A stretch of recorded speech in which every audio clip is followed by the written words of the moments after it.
Hi everyone, this is Bonnie from Backward Story, and today I'm participating in Top 10 Tuesday, where we're talking about the top 10 books we've read since starting our blogs. Which books did I choose? Let's find out. First, I'm going to be talking about the top 5 books that I personally have loved the best over the past couple of years that I can think of just right off the top of my head. And the first one has to be The Night Circus by Erin Morgenstern. And if you go to my blog, you'll see reviews for all of these books. I'll put links on the post, and I'll link to it below in YouTube. But this book is amazing. I did an analysis of how awesome the cover design is. This book, when I read it last year, it was my favorite book of the entire year, and it is one of my top 15 all-time favorite books. Erin Morgenstern just has this way of writing that just breaks my heart, because I know that I'm never going to be this good of a writer, and her writing is just beautiful, and I am absolutely in love with her. So The Night Circus is definitely my favorite book I've read. Heart's Blood by Juliet Marillier is another favorite. This one I did very early on when I started blogging, so the review doesn't look as put together as some of my later ones. But this is also adult fantasy, and this one is a fairy tale. It's kind of a Celtic retelling of Beauty and the Beast, where they're both humans, and it's not really magic at play, and the Beast character he had a palsy as a child, and it deformed half of his body, and it's just so well put together. Plus, I love the author, Juliet Marillier, in anything she does, but this was the first book I read by her, so maybe I just connected to it better, but this is my favorite of all of her books, and it's definitely my favorite retelling of Beauty and the Beast ever, and I adore this book so much, and I gave it to some of my friends as presents one year because I just wanted to spread the love of this book and this author. Incarnate by Jodi Meadows. This was another favorite book of mine last year, although technically it came out this year, but I received an arc of it from Harper, and so it's also one of my favorite books of this year, I guess you could say. But again, just like with The Night Circus, Jodi Meadows has this really beautiful way of writing and putting words together, and it just makes me not want to write ever again, because I cannot write like these women can.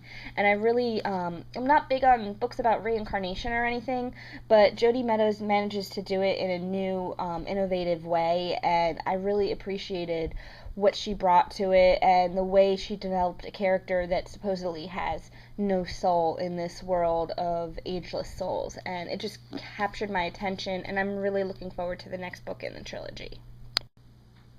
The Near Witch by Victoria Schwab. This one is probably the first time I guess you could say cyberstalked an author, because I guess Alexandra Bracken, who wrote Brightly Woven, put on her blog a vlog from Victoria Schwab when her cover was revealed, and linked to her blog, and I went on there and I thought the book sounded interesting, and I started following Victoria's blog back before she was ever published, and following her on Twitter and talking to her a little bit, and she seemed like such a nice person, and I was really eager to meet her this past April, and I get to see her again this coming Saturday, so I'm excited about that. But I was so glad that the book lived up to my expectations, because sometimes when I follow an author for that long and I'm looking forward to the book, it just doesn't meet my expectations, and it makes me sad, because maybe I would have liked the book better if I had been not expecting it to be something in particular. But this book was fantastic. Again, Victoria Schwab has a way with writing. I think that's what draws me to these types of authors as favorites. I really love when the writing is lyrical and kind of paints a picture for you to think about just through words, and I really love that. I love the way she describes the wind to the point where it feels like the wind is an actual character in the novel sitting right beside you. So The Near Witch by Victoria Schwab is another favorite of mine. And the fifth book is The Mockingbirds by Daisy Whitney. This is a book that I just picked up one day, and I really like the fact that it's connected to To Kill a Mockingbird, and I think that's part of why I connected so much with this book, because contemporaries aren't really my thing. I read some of them, I like some of them, but this one I just connected with in a way I haven't done in a while, and I think in part it's because it takes so much from To Kill a Mockingbird, and I like the way the students put together this justice system called the Mockingbirds, and they basically are in charge of discipline for their own peers because the teachers aren't going to do anything about it. And, like, they'll hang gum on the trees, the way they do in the book, and you go into the library and they write their names in the back of the book when there's about to be a trial. And I just really liked the way all of that was put together. And Daisy Whitney is another author that's really approachable online, and I was so excited to meet her in April. I would love to meet her again someday. So this is definitely the 5th book that I chose as an unexpected book that I really wound up loving. So now I'm going to show you 5 books that I wouldn't have even read if it hadn't been for this blog, and I thought it was appropriate to split this week's top 10 into 5 books that I just loved because I loved them, and 5 books that I loved because of this blog, because without it, these books wouldn't be here in my library right now. And I'm going to start with Unearthly by Cynthia Hand, and this is a book I had an arc of, and the arc was a very flat purple. It was white everywhere. It was supposed to be silver. It didn't look appealing. I wouldn't have picked it up off the shelf to read. The summary is about angels, and I have read a couple of the big angel series out there. I really haven't connected to any of them. Angels just aren't my thing. But I decided to give Unearthly a try, and it was fantastic. I think part of it is that, you fall in love for the first time, and in that sense I liked it better than the second book, Hallowed. And just the character development is so good in this book, and I think that's what did it for me. Like, by the end of the book, you want to know more about the mother, you want to know more about the brother, you want to know more about the best friend, you want to know about all of the side characters and not just the main character and, her main love interests or whatever. And to me, that is the mark of a good author. If you can bring all of your characters to life and make them all feel so real and love them all, and to me that just makes a fantastic author. So this is the first book that I'm so glad to have read because of this blog. Shadow and Bone by Leigh Bardugo is next on my list. This is a book that Macmillan sent me unsolicited.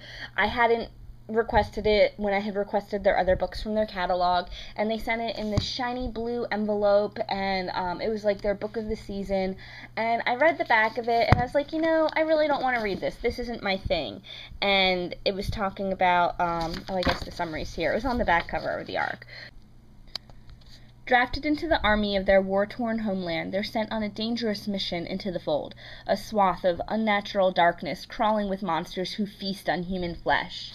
They feast on human flesh. That doesn't sound like something I want to read, and I put the book down. I wasn't going to read it. I was like, well, maybe I'll give it to another blogger or throw it in the arc pile at work or something. I don't really want to read this, but I didn't want to give it away right away and make Macmillan sad because they'd sent it to me and they put so much into it. And then when the book started coming out, all of these reviews were coming out. Everybody was saying it was an amazing high fantasy, one of the best books they had read, and I decided to give the book a chance because I still had it. I hadn't given it away yet, and what did I have to lose if everybody was saying it was that amazing? And I'm so glad I picked this up. To me, the summary of this book is like the summary to Graceling by Kristen Cashore, which is my favorite teen fantasy, where that book took me almost a year to read because I thought the summary sounded horrible. I didn't want to read about a girl who killed people mercilessly like that, and the book was amazing. It was so good. It was nothing like this summary in retrospect, and Shadow and Bone is very much the same way, where the summary turned me off, but the book is amazing, and I'm so glad that I read it. And I had to run out and buy a finished copy right after I finished reading the arc because I had to have a copy from my library. That's how much I loved this book. The Girl of Fire and Thorns by Rae Carson is another book that I hadn't really heard too much about, and then it started getting really good online buzz, and I knew that Rae Carson was going to be at a signing I was going to in a couple of months, and I decided to pick the book up and read it, and it is such a good high fantasy, and I had so much fun reading this book. I'm really looking forward to the sequel coming out in a couple of months. You can see she signed that for me. I have a couple of these books I'm showing you today signed. I'm really excited every time I get to meet any of these 10 authors, and a whole bunch of other authors too, but especially when you love a book, you love getting to meet the author. And I was so glad that I read The Girl of Fire and Thorns before I was at the Books of Wonder, because I could get a copy and have it signed. And I wound up really liking this book, and I might not have picked it up if it hadn't been for all of the reviews I had read online, and I wouldn't have read those reviews if I hadn't been a blogger and in the community. Grave Mercy by Robin Lefevers. This book is interesting because ever since I started blogging, I have been more aware of books coming out really far into the future, like following Publishers Weekly and hearing authors announce the books that their friends are coming out with, and I've started keeping a list.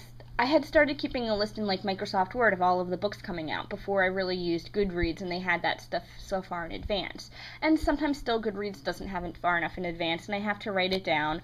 But I've wanted Grave Mercy since the publishing deal was announced on Enchanted Inkpot's then Live Journal community. And I thought it sounded really good, and I made a list, and I added it to my January books to watch list last year. And I wanted it way before it ever had a cover and people started taking notice of it.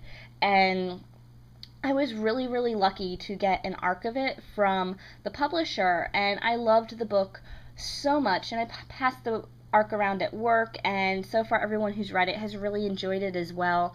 And this is a book that wouldn't have necessarily been on my radar if I hadn't been a blogger and seeing books so far in advance. And I mean, it might have taken a while for me to pick it up. And it's a big book, which can be daunting if you have a lot to read. The arc actually looks smaller than that. It was more condensed. But the book is fantastic, and this is definitely one that I knew about because I blogged. Last but absolutely not least is Kill Me Softly by Sarah Cross. And there are so many other books I could have put in both of these lists, but sadly, you know, it's a top 10 for a reason. But this is a book that the cover and the title don't really get me. I mean, you've got blood all over the cover. The title has the word kill in it.